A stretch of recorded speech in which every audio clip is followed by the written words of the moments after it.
सहस्रशीर्षं देवं विश्वाक्षं विश्वशम्भुवं विश्वं नारायणं देवमक्षरं परमं पदम् विश्वतः परमां नित्यं विश्वं नारायणगुं हरिम् विश्वमेवेदं पुरुषस्तद्विश्वमुपजीवति पतिं विश्वस्यात्मेश्वरगुं शाश्वतगुं शिवमच्युतं नारायणं महाज्ञेयं विश्वात्मानं परायणम्।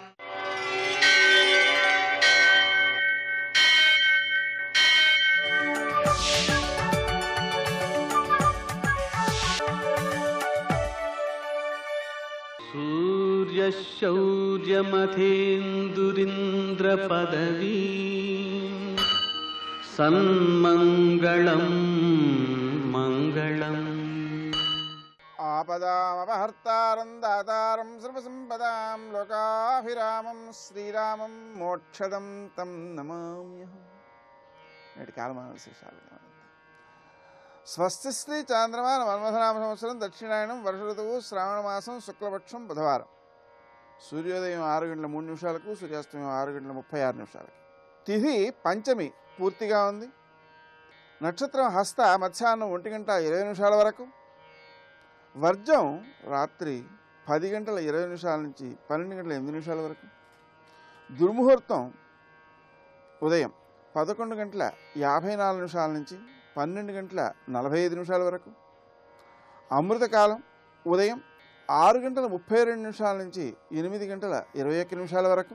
బుధవారం కాబట్టి రాహుకాలం మధ్యాహ్నం 12 నుంచి 1:30 వరకు. అష్టకవర్గ రీత్యా శుభప్రదమైన సమయం ఉదయం 11:30కి. నేటి విశేషాలు. నాగపంచమి, గరుడ పంచమి. నాగపంచమి అనడం ద్వారా మనం పాము పుట్టకి వెళ్ళి పాలు పోయడం, పూజ చేయడం లాంటివి ఆచరిస్తూ ఉంటారు, లేదా ఇంట్లో కూడా చేస్తుంటారు. ముఖ్యంగా పదార్థాలు, ఉడికించని పదార్థాలు తింటారు. చలివిడి, చిమ్మిలి మొదలైనటువంటివి. అలా ఉపవాసం ఉంటారనమాట. అలా చేయడం ద్వారా ఉత్తమ సంతానం, అలాగే సంతాన దోషాలు నివారించబడడం, ఆ పిల్లలు మనకు అనుకూలంగా వ్యవహరించడము మొదలైన ఎన్నో విశిష్టాంశాలు మనకు గోచరిస్తాయి.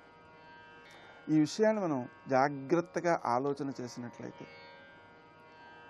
భారతదేశంలోని స్త్రీలు ఈ నాగపూజా విధానంలో ఉత్తమ సంతానాన్ని కోరుతూ ఆ సుబ్రహ్మణ్య స్వామిని ప్రార్థించుకోవడం మొదలైన కారణాల వల్ల సంతాన సౌఖ్యం భారతదేశ స్త్రీలకు, మాతృమూర్తులకు బాగుంటుంది. ఈరోజు విశేషాలలో గరుడ పంచమి కావడం వలన గరుడునికి పూజ చేయడం ద్వారా ఆ గరుడుని యొక్క అనుగ్రహంతో పాముల వల్ల వచ్చేటువంటి ఇబ్బందులు రావు అని శాస్త్రం చెబుతుంది.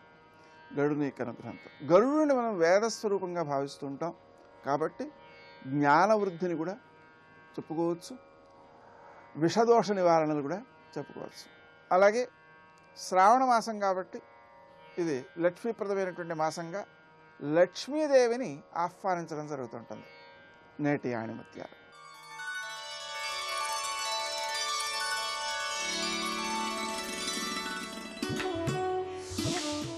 మనశ్శాంతిని, మన చుట్టూ శాంతిని చూడగలిగితే ఇళ్లలో విశ్వశాంతి కనిపిస్తుంది.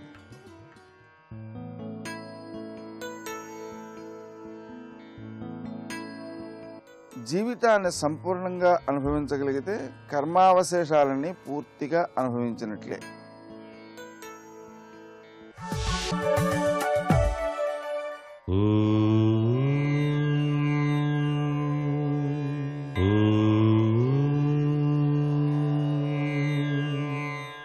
ఓం నమో నారాయణాయ.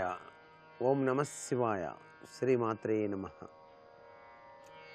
శ్రావణ శుక్ల పంచమి తిథి నాగపంచమిగా మనకు శాస్త్రాల్లో తెలియజేశారు. ఈరోజు తప్పనిసరిగా నాగ ఆరాధన చేయాలి. నాగుల్ని ఎవరైతే ఈరోజు చక్కగా పూజ చేస్తారో, పుట్ట నిండా పాలు పోసి స్వామివారిని అర్చించేటువంటి తీరుతెన్నులను ఆచరించి చక్కగా పుట్టమ్మను ఇంటికి తీసుకుని వచ్చి ఇంటి గుమ్మానికి రెండు వైపులా కూడాను పాముల ఆకృతిని అలా వేసి కొద్దిగా ఆవు పాలు అలా చల్లి చలిమిడిని అక్కడ ఉంచి నమస్కృతాంజలి ఘటించినట్లయితే ఇంటిలోనికి పాములు రావు. పాముల నుంచి సంభవించేటువంటి ఉపద్రవాల నుంచి మానవుడు బయలుపడతాడు అని చెప్పేసి మనకు సాంప్రదాయబద్ధమైనటువంటి విశేషాంశం పురాణ ఇతిహాసాల్లో చెప్పారు. పెరుగు, గరికెపోచలు, దర్భలు, గంధం, పుష్పాలు ఇవన్నీ కూడాను వేసి పూజ చేసి బ్రాహ్మణోత్తముడికి దక్షిణ తాంబూలాలతో తృప్తిపరచాలి. వేదాధ్యయనం చేసినటువంటి బ్రాహ్మణోత్తముడు మీ ఇంటికి వస్తే తప్పనిసరిగా శాలువాతో సత్కరించి దక్షిణ తాంబూలాదులు గనక ఈరోజు గనక ఎవరైతే ఇస్తారో విద్యా వినయ సంపత్తితో కుటుంబం అంతా కూడాను తొలతూగుతుందని శాస్త్రం. అందుచేత ఈ రోజున ఎవరైతే నాగుల్ని పూజిస్తారో వారికి ఎక్కడా కూడాను పాములతో భయం కలగదు. అంత విశిష్టవంతమైనటువంటి సుదినం ఈ శ్రావణ మాసంలో శ్రావణ శుక్ల పంచమి చాలా చక్కటి యోగాన్ని ప్రసాదించే వరంగా మనకు శాస్త్రాల్లో చెప్పారు. సంతానం కలగక మానసిక ఆవేదన చెందేటువంటి వారు కూడా సంతానేచ్ఛ సిద్ధించడానికి కూడా ఈ నాగపంచమి సహకరిస్తుంది.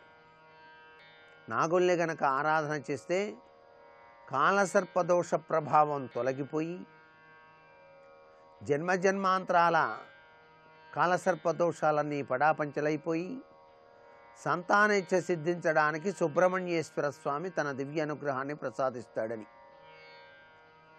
అందుచేతనే నాగదోషం, కాలసర్పదోషం ఇత్యాది దోషాలు ఉన్నటువంటి వారు తప్పనిసరిగా నాగపంచమి పర్వదినాన నాగుల్ని ఆరాధన చేయటం, పుట్టలో పాలు పోయటం, నాగ ప్రదక్షిణాలు చేయటం చాలా విశిష్టవంతమైనటువంటి ప్రభావాన్ని కలిగింపచేస్తాయి అని చెప్పేసి శాస్త్రం. ఈ నాగా అనేటువంటి మనకి పురాతన కాలం నుంచే ఉన్నది. అంటే నాగ ఆరాధన అనేటువంటిది భారతీయ సనాతన సంస్కృతిలో ఒక విశిష్టవంతమైనటువంటి స్థానాన్ని పొందింది. నాగా అనేటువంటి పేర్లు కూడాను చాలామంది పెట్టుకుంటూ ఉంటారు. ఈ విశిష్టవంతమైనటువంటి నాగపంచమిని అందరూ కూడా సద్వినియోగం చేసుకోవాలి సుమా. మరి సర్వే జనా సుఖినో భవంతు.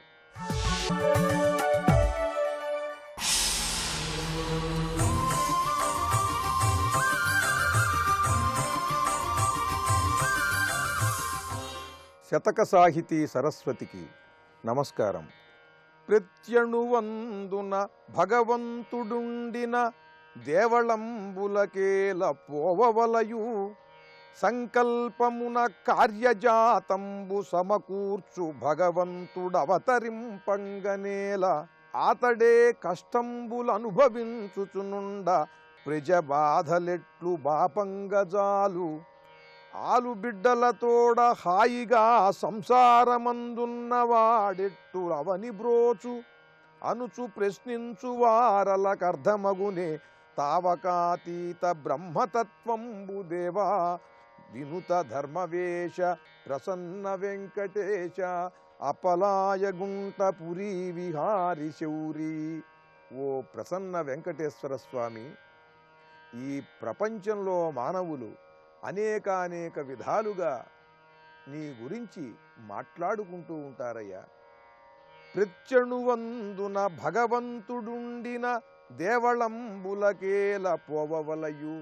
దైవాన్ని గురించి ఆలోచించేటప్పుడు జ్ఞాని అయిన వాడికి ఎవరికైనా సరే ఇటువంటి సందేహం కలిగి తీరుతుంది. భగవంతుణ్ణి బాగా ఆరాధించేటువంటి వారికి కూడా, ఎంతో విశ్వాసం కలిగిన వారికి కూడా ఈ సందేహం కలుగుతుంది. ప్రత్యణువందున భగవంతుడుండిన దేవళంబునకేల పోవవలయు. ప్రతి అణువులోనూ భగవంతుడున్నప్పుడు దేవాలయానికి వెళ్ళవలసినటువంటి అవసరం ఏమిటి? సంకల్పమున కార్యజాతంబు సమకూర్చు భగవంతుడవతరింపంగనేల.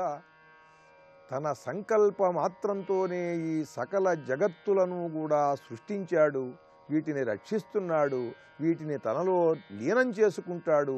ఇదంతా తన సంకల్పంతోనే జరుగుతుంది అని పురాణాలు చెబుతున్నాయి, మహాత్ములు చెబుతున్నారు. అలా సంకల్పంతోనే సృష్టించి రక్షించి తనలో లీనం చేసుకునే పరమాత్మ అవతరింపంగనేల.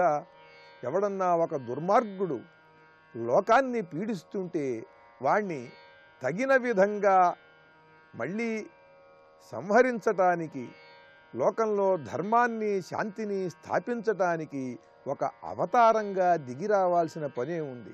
సంకల్ప మాత్రంతోనే వాణ్ణి చంపేయచ్చు కదా. ఇది ఒక సందేహం. ఆతడే కష్టంబులనుభవించుచునుండ ప్రజ బాధలెట్లు బాపంగజాలు. ఇదేమిటి మరి?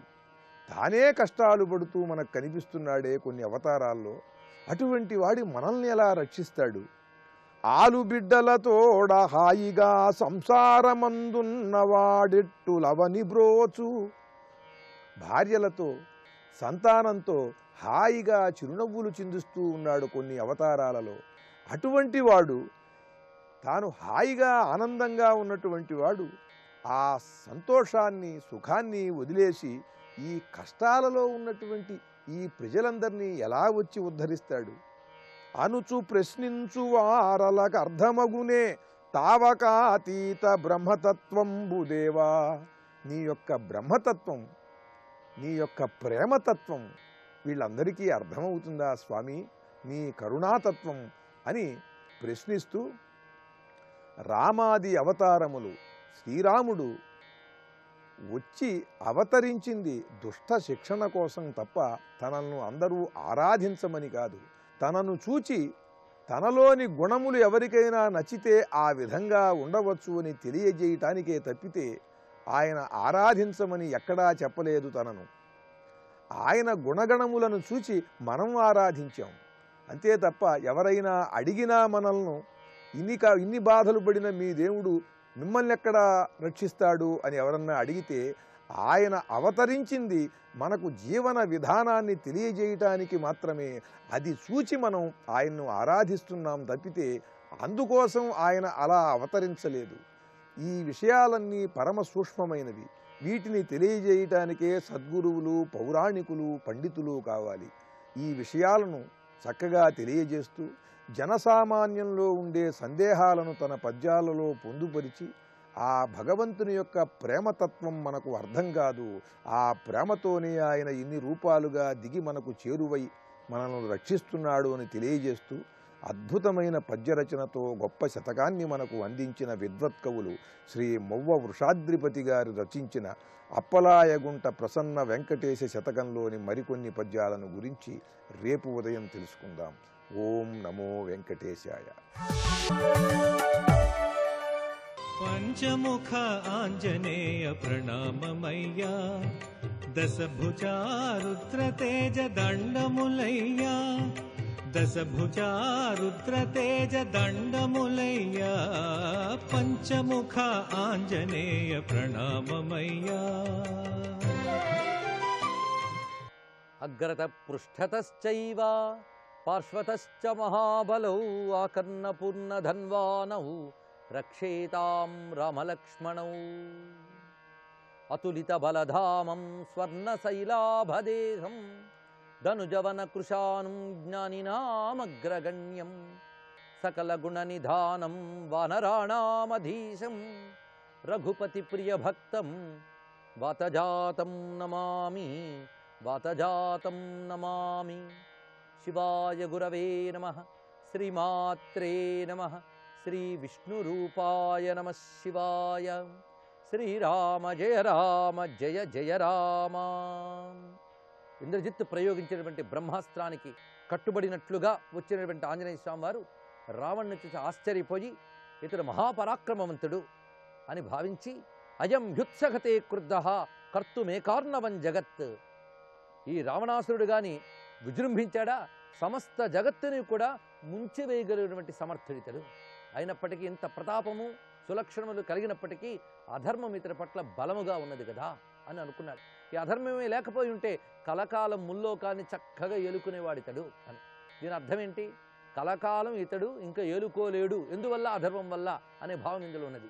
అధర్మం అన్ని బలాల్ని కూడా క్షీణింపజేయగలదు, అది ఇందులో ఉన్నటువంటి ఆంతర్యం. ఇంత దివ్యమైన వాక్యం సుందరకాండలో కనబడుతున్నది. పైగా ఇక్కడ హనుమ యొక్క ప్రత్యేకత మనం పరిశీలించవలసిన అవసరం ఉన్నది. ఎక్కడా కూడా హనుమంతుడు తగ్గడు. రామాయణం మొత్తం వెతికిన ఆయనకి దైన్యం అనేది ఎక్కడా లేదు, నిశ్చలంగా నిలబడతాడు. సీతాన్వేషణ సమయంలో కొన్ని సహజమైనటువంటి అయ్యో సీతను చూడలేకపోయిన బాధను చూపించినప్పటికీ కూడా అది దైన్యంగా చెప్పడానికి వీల్లేదు. అక్కడ కూడా వెంటనే అనిర్వేద స్థితిని ఆయన చూపించాడు. నిర్వేదం పనికిరాదంటేనే ప్రకటించాడు. కనుకనే ఆంజనేయ స్వామి యొక్క గొప్ప గుణాల్లో ఒకటి అనిర్వేదము, ఎక్కడా దిగులు చెందకుండా ఉండగలిగేటువంటి గొప్ప లక్షణము. కార్యసాధకుడిగా చాలా కావాలి. ఎప్పుడైనా సరే తనను తాను తగ్గించుకున్నాడా, దిగులు పడ్డాడా, మానసికంగా బలహీనుడైతే కార్యం మొత్తం కూడా వైఫల్యం అవుతుంది. కనుకనే విశ్వాసాన్ని, ఉత్సాహాన్ని ఎన్నడూ తగ్గించుకోకూడదు. ఆ నిండు సభలో కూడా అలా నిలబడి ఉన్నాడు ఆంజనేయ స్వామి వారు. ఈ దివ్య ఘట్టంలో హనుమంతుని స్మరణ ఒక విధమైన ఉపాసనే. ఆయన యొక్క ఆ ఉత్సాహ ధైర్య స్థైర్యాల్ని ఇక్కడ ఒక మహాస్వరూపంగా చిత్రిస్తున్నాడు వాల్మీకి. ఈ ఘట్ట పారాయణకు ఒక ప్రత్యేకమైన ఫలితం కూడా ఉన్నది. అదేవిధంగా రామాయణంలో సుందరకాండ చాలా శ్రేష్టము. ఈ సుందరకాండలో హనుమంతుడు కూడా ఆ విధంగా విజృంభిస్తున్నాడు. ఇక్కడ ఎప్పుడైతే ఆంజనేయ స్వామి వారు నిలబడి చూస్తున్నారో అప్పుడు రావణాసురుడు అనుకుంటున్నట్టు ఈయన్ని చూసి, తముద్విక్ష మహాబాహు పింగాక్షం పురతస్థితం, ఎదురుగా ఎర్రని కన్నులతో నిలబడినటువంటి ఆంజనేయ స్వామి వారిని చూసి ఇతను అనుకుంటున్నది, ఒకవైపు క్రోధం కలుగుతూ ఉన్నది రావణాసురుడికి. అయినప్పటికీ హనుమంతుడిని చూడగానే ఆ కైలాసపు విభూతి కనబడుతోంది అతనికి. శంకాహతాత్మాదజ్జౌ సకపీంద్రం తేజసావృతం హిమేష భగవాన్ నంది భవేత్ సాక్షాదిహాగత. తేజసావృతం, హనుమంతుడు నిలబడి ఉన్నప్పుడు ఆయన చుట్టూ ఒక మహా తేజస్సుందిట. అంటే ఒక దీపం జ్వలించినప్పుడు ఆ దీపం యొక్క కాంతి ఆ చుట్టూ ఎలా వ్యాపించి ఉంటుందో హనుమ నుంచి వచ్చినటువంటి తేజస్సుతో ఆ చుట్టూ జ్వలిస్తూ ఉన్నది. ఆ విధంగా ప్రకాశమానమైనటువంటి హనుమంతుని యొక్క మహా తేజస్సును చూసి రావణాసురుడు అనుకుంటున్నాడు, నంది గాని నా మీద కోపంతో ఈ విధంగా ఇక్కడ కైలాసం నుంచి దిగి వచ్చాడా? ఏన శప్తోస్మి కైలాసే మయా సంచాలతే పురా.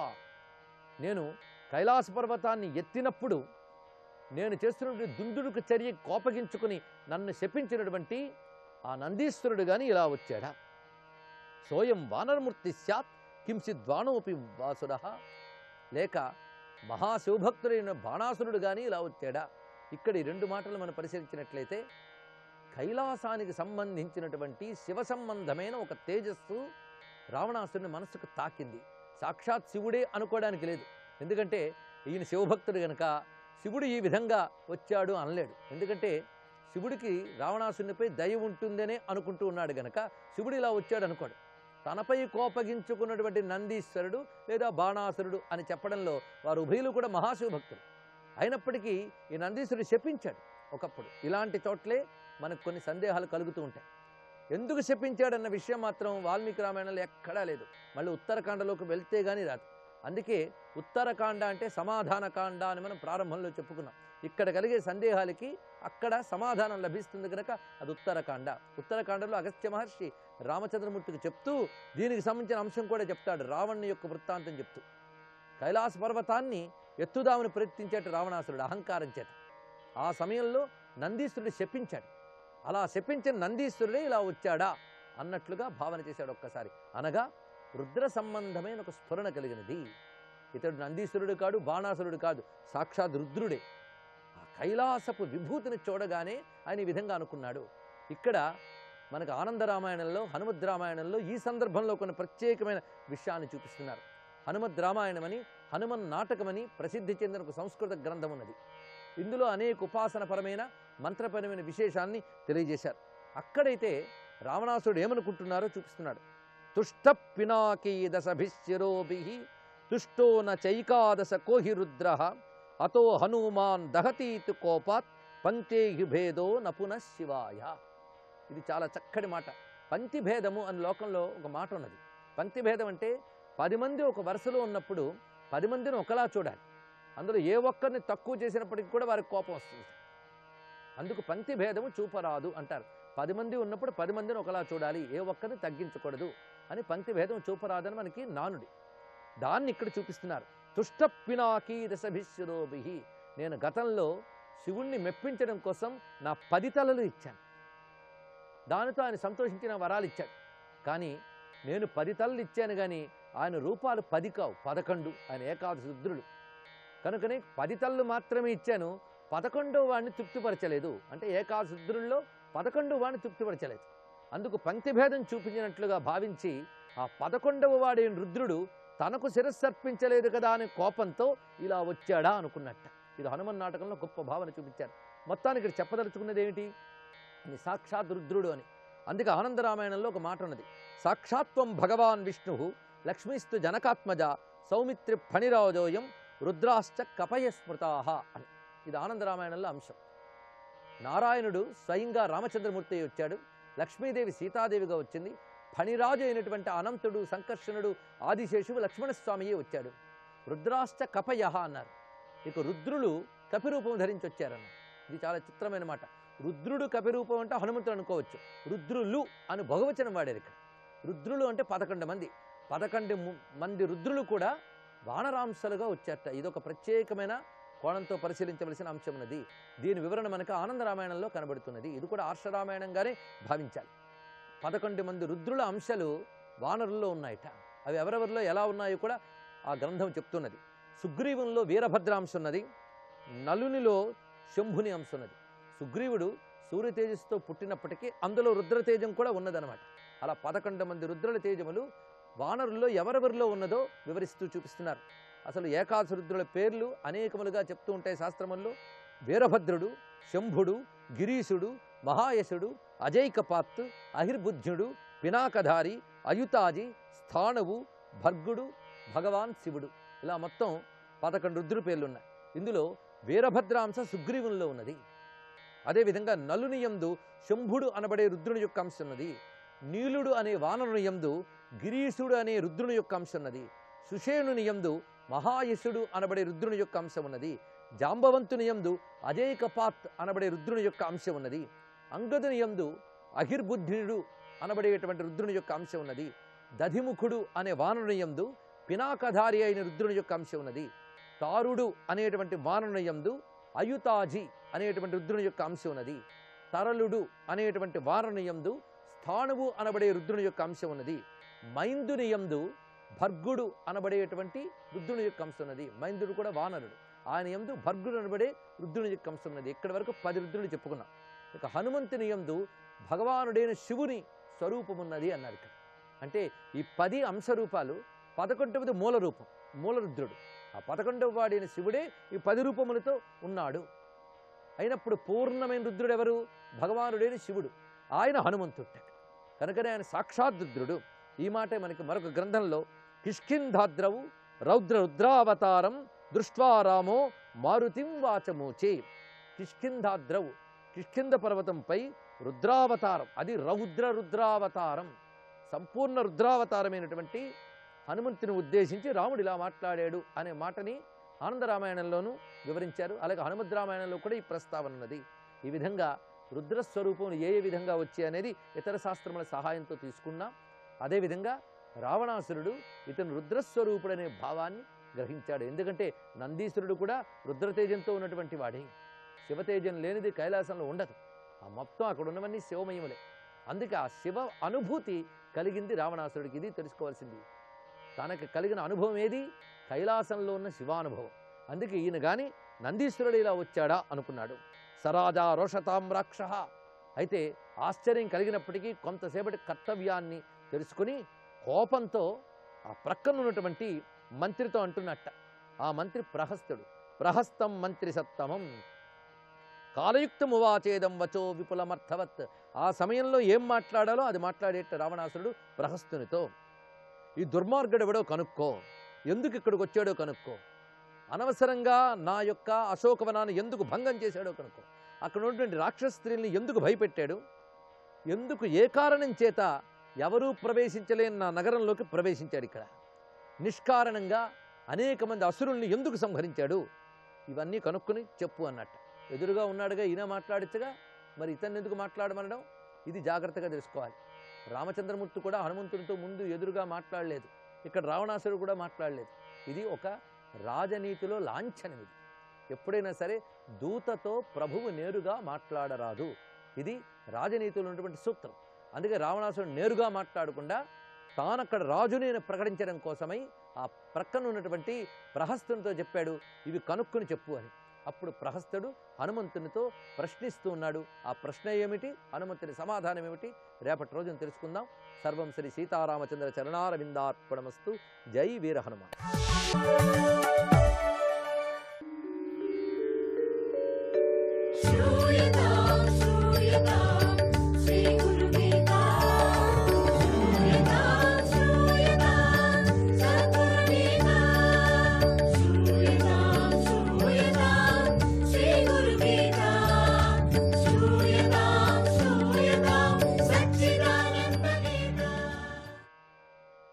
శ్రీ గురుదత్త. ఉదంకుడు కథ మనం చెప్పుకుంటున్నాం కదా. నిన్న గురువు దక్షిణ అడిగితే గురువుగారు నువ్వు నా పత్ని దగ్గర వెళ్ళాడు అన్నారు. ఆ అమ్మగారు ఏం చేసింది, మెల్లగా పౌష్య మహారాజు గారి రాణి గారి చెవు పోగులు తీసుకురమ్మంటే అప్పుడు బయలుదేరాడు గురువు మీద భక్తితో. మధ్యలో మహాపురుషుడు కనపడ్డాడు, ఇంద్రుడు, వాడికి సహాయం చేయాలని చెప్పేసి, ఎందుకంటే మంచి గురుభక్తి కదా. అయినా కూడా చిన్న ఒక పరీక్ష పెట్టాడు, పేడ తినమన్నాడు, తినేశాడు. తిన్న తర్వాత మెల్లగా వెళ్ళి రాణి దగ్గరికి నేరుగా వెళ్ళి చెవి పోగులు ఇవ్వమని వేడుకున్నాడు. ఈ మధ్యలో కొంత కథ కూడా జరుగుతుందిలేండి. రాణి చెవి పోగులు ఇస్తూ, వీటిని నేలపై ఉంచుకోకుండా తీసుకొని వెళ్ళు, ఎక్కడ నేల మీద ఉంచుతావో ఇంకంతే నీకు. ఎందుకంటే నాగరాజు అయినటువంటి తక్షకుడు ఈ కుండలాలను అపహరించగలడు, దీన్ని ఎతకపోతాడు, జాగ్రత్త అని చెప్పింది. దీని లోపల చాలా మంచి కథ కూడా జరిగిపోతుంది, అది ఇంకో రోజు చెప్పుకుందాం. ఉదంకుడు కుండలాలను తీసుకొని వస్తూ సంధ్యా సమయం రావటంతో ఒక సరస్సు వద్ద ఆగాడు. రాణి చెప్పిన విషయాన్ని మరిచి వాటిని నేలపై ఉంచి స్నానానికై సరస్సులో దిగాడు. సాయంత్రం అయింది కదా, అనుష్ఠానం చేయాలనే దృష్టితో ఉదంకుడు దాన్ని కింద పెట్టాడు. రాణిగారు చెప్పినటువంటి మాటలు మర్చిపోయాడు. ఆ సమయం చూసుకొని తక్షకుడు మునివేషంలో వచ్చి వాటిని పట్టుకొని పాతాళ లోకానికి పారిపోయాడు. అదే కావాల్సింది. ఆ కుండలాన్ని తీసుకువెళ్ళాడు, ఈ మర్చిపోయి అక్కడ నేల మీద పెట్టేశాడు. కుండలాలు లేకుండా తిరిగి వెళ్ళరాదని నిశ్చయించుకున్నటువంటి ఉదంకుడు ఒక పుల్లను తీసుకొని తక్షకుడు వెళ్ళినటువంటి పుట్టను తవ్వసాగాడు. ఒక పెద్ద పుల్లను తీసుకున్నాడు, ఒక పెద్ద కట్టెతో మెల్లగా ఆ పుట్టలో పాతాళానికి వెళ్ళాడు కదా, సర్పరూపంతో వెళ్ళాడు. అలా కొన్ని గంటలు వేశాడు, లోపల కొన్ని కొన్ని కొన్ని అట్లా చూస్తున్నాడు. గంటలుగా దాన్ని లోపల తవ్వుతూ చూస్తున్నాడు. అతడి యొక్క గురుభక్తికి ఆనందించి ఇంద్రాది దేవతలు ప్రత్యక్షమై వజ్రాయుధాన్ని ఇచ్చారు. ఎందుకు నువ్వు చిన్న పుల్లతో తవ్వుతావయ్యా నువ్వు అని వజ్రాయుధాన్ని ఇచ్చారు. దాంతో ఆ ఉదంకుడు అని వేరే, ఉత్తంకుడు అని వేరే ఉందిలేండి. ఆ ఉత్తంకుడు పాతాళం దాకా బిలం చేసుకొని వెళ్ళి ఆ పోగులను సంపాదించి గురుపత్నికి గురుదక్షిణగా సమర్పించుకున్నాడు. చూసారా, ఇంద్రుడే తన వజ్రాయుధం ఇవ్వాలంటే అది గురుభక్తే కదా. అది గురుభక్తి అంటే. గురువు వద్ద సాగించే విద్యాభ్యాసం ఎంత ముఖ్యమో గురువు పట్ల భక్తి శ్రద్ధలు కూడా అంతే ముఖ్యమైనవి. నిశ్చలమైనటువంటి గురుభక్తి ఉన్నవారికి దేవతలు కూడా తోడుగా ఉండి రక్షిస్తూ ఉంటారు. ఈ కథతో మనకు బాగా అర్థమవుతుంది. ఇక ముందు వెళుతూ క్షమ, ఆధ్యాత్మిక జీవితంలో ప్రగతి సాధించాలని త్వరగా ముందుకు సాగాలని అనుకున్నట్లయితే లౌకిక జీవనంలో కూడా కొన్ని సద్గుణాలను తప్పనిసరిగా అలవరుచుకోవాల్సింది. లౌకిక జీవనంలో చాలా మంచి గుణాలు వాళ్ళు అలవాటు చేసుకోవాలి. వాటిలో ముఖ్యమైనది క్షమ. క్షమ అనేది ప్రతి ఒక్కరూ అభ్యసించాల్సినటువంటి సద్గుణం. అదే ఒక సాధన. క్షమించే గుణం ఎవరికి రాదు. చాలా కోప్పడుతూనే ఉంటారు. ఎవరైనా ఏమైనా తప్పు చేసి ఎవరైనా ఏమైనా అన్నా లేక తనకి ఇష్టం లేకపోయిన పనులు చేస్తే వాళ్ళని తిట్టే వరకు వాళ్ళని కొట్టే వరకు మనసులో చాలా పగపట్టుకొని ఉంటారు మనసు. కానీ క్షమించడం అనేటువంటిది ఒక గుణం, చాలా పెద్ద ఒక సాధన. 1000 సంవత్సరాల తపస్సు కూడా క్షమాగుణం లేకపోతే క్షణంలో వ్యర్థమవుతుంది. అంటే ముక్కు మీద కోపం అని ఉపాధి చెప్పుకున్నాం కదా. అట్లా ఎన్ని 1000 సంవత్సరం నువ్వు తపస్సు చేసినప్పటికి కూడా నీకు ఒక మంచి గుణం క్షమాగుణం లేకపోతే మాత్రం అన్ని 1000 సంవత్సరాలు నీకు తపస్సు చేసినా కూడా ఒక్క క్షణంలో వ్యర్థమవుతుంది. అంటారు కదా, ఒక ఒక్కలో పోయినటువంటి మానవు ఏనుగు ఇచ్చినా రాదు అన్నారు కదా. అట్లా. జయ గురుదత్త.